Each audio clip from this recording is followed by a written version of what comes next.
घर सब के हो जागी दू के चंदा लागी 2000 भरी जुर्माना नया साल में घर से भागी खेतानी में पार्टी होई कहने तानी के लिए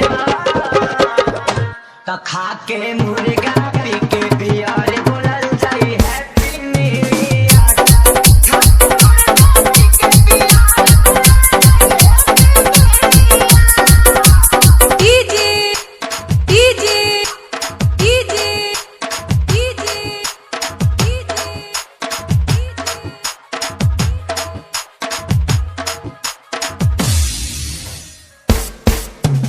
रितेश खुशियालपुर रितेश खुशियालपुर रितेश खुशियालपुर रितेश खुशियालपुर रितेश खुशियालपुर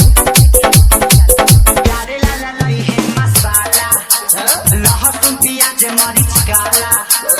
कोई खा लई है चावल हाथी पावर के घर पठाला प्यारे लाला लई है मसाला लहसुन प्याज मरीच काला चावल हाथी कोई खा लई है पावर के घर पठाला बरुआ के काटल लई है धनिया पत्ता हरिया खा के मुर्गा पी के बियर बोलल जाई हैप्पी न्यू ईयर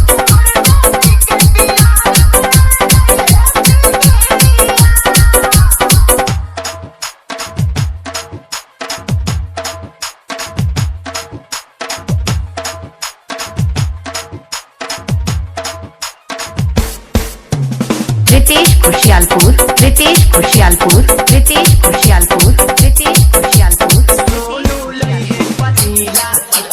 मुर्गा खेसारी के सीला पंकज भैया आटा ले रही है असी तू करी नगीला सोनू लई है पतीला मुर्गा खेसारी के सीला धनंजय भैया आटा ले रही है करी नगी की गीला बटर गिलास सब काट ले रही है पानी दे रही है तो खा के मुर्गा पी के बियर बोलल जाई हैप्पी न्यू ईयर